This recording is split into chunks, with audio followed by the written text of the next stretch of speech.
Welcome. If you've ever tried to read through federal compliance documents, you know they can be just incredibly dense. They're usually packed with endless legal jargon, subclauses, cross-references. It's honestly enough to make anyone's head spin.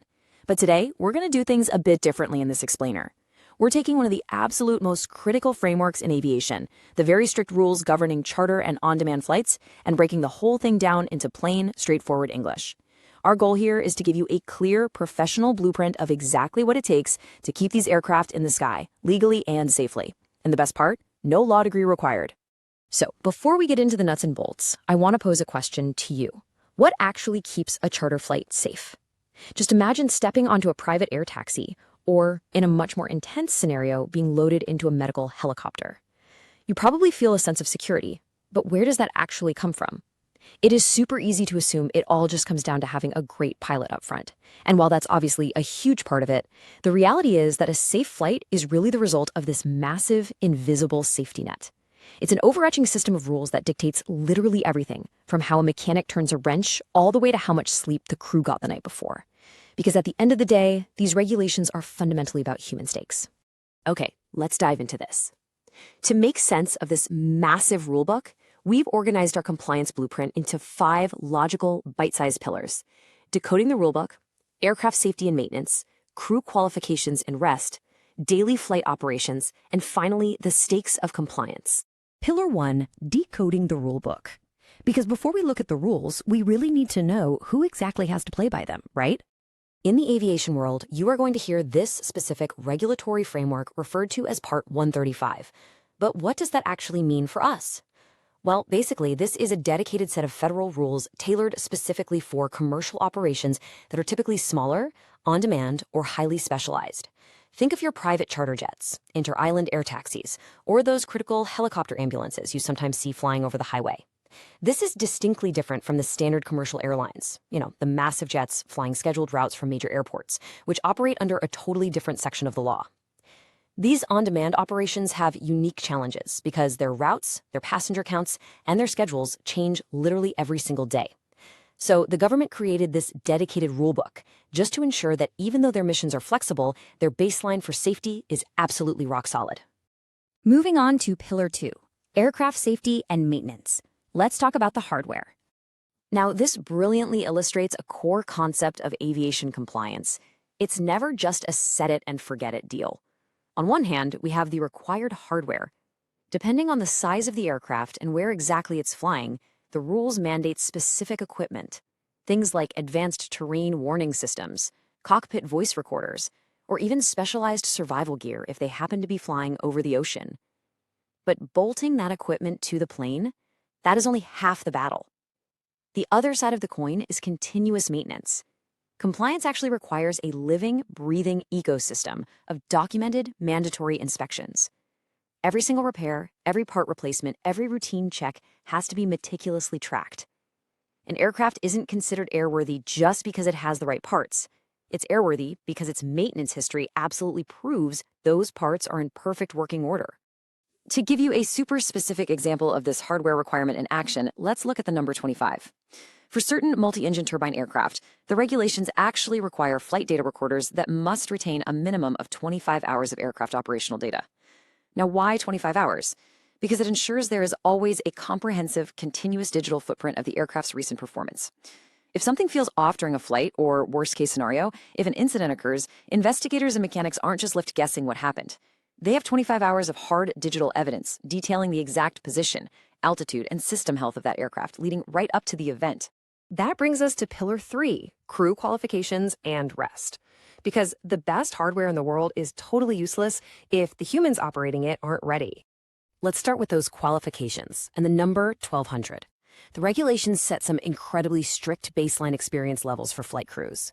For instance, to act as the pilot in command for a commuter passenger operation under these rules, a pilot has to have logged at least 1,200 hours of flight time. Guys, that is an enormous amount of time in the sky. And it is not just any kind of flying. It requires specific amounts of cross-country navigation, night flying, and instrument experience. You don't just grab a basic license and jump straight into the captain's seat of a commercial charter. You have to prove through 1,200 hours of heavily documented experience that you've seen and handled a really wide variety of real-world aviation challenges. Now, what's really fascinating here is how that exact same number, 1200, serves a completely different but equally crucial safety function. While you need 1200 hours just to get the job, you are also strictly capped at flying a maximum of 1200 hours in any given calendar year. This is essentially the government's way of legally enforcing fatigue prevention. Aviation regulators know full well that flying complex machinery is mentally and physically draining. By capping those yearly hours, they completely prevent companies from overworking their pilots, ensuring that crews aren't operating in a dangerous state of chronic burnout. And that fatigue prevention definitely doesn't stop at just yearly caps. There's also a mandatory weekly reset. The regulations dictate that flight crews absolutely must receive at least 24 consecutive hours of uninterrupted rest during any 7-day period. This is vital to understand. In the aviation industry, rest requirements are non-negotiable safety buffers. They are not just polite little suggestions from the HR department to help with work-life balance. No, they are strict legal mandates designed to ensure that a pilot's cognitive abilities, their reaction times, and their decision-making skills remain incredibly sharp. Pillar 4, Daily Flight Operations. Let's shift our focus to the actual execution of the mission.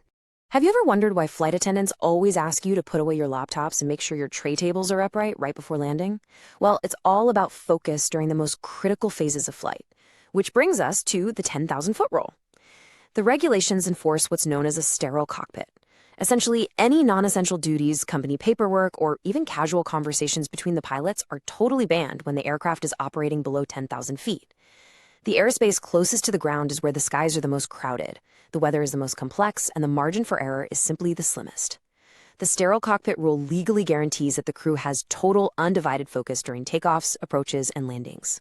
But even before the aircraft taxis to the runway, there's a rigorous operational procedure that has to happen, the pre-flight risk analysis. The rules require operators, especially those in high-stakes environments like helicopter air ambulances, to actively assess and document their risks. First, they look at the environment. What's the weather doing? Are there mountains or cell towers in the flight path? Second, they evaluate human factors. Are the pilots well rested? Are there any external stressors at play? And third, they must clearly document exactly how they are going to mitigate any identified risks before that flight is ever cleared. A medical helicopter crew can't just spin up the rotors and rush blindly into a storm to save a life. They are legally required to follow a process that protects the rescuers as well. This risk assessment builds directly into flight planning, particularly when it comes to fuel. You know, you never ever plan a flight to land exactly on empty.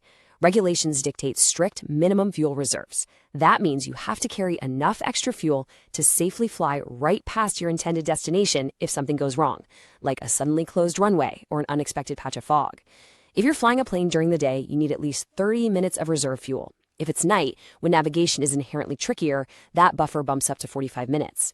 For helicopters, which usually fly much shorter, more direct routes, the requirement is 20 minutes. These are not guesses. They are calculated, strictly mandated safety margins.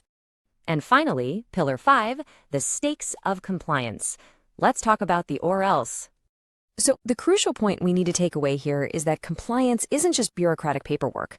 Skipping a mandatory inspection to save a few bucks, or maybe fudging a pilot's logbook to squeeze in just one more flight, leads to immediate and catastrophic consequences.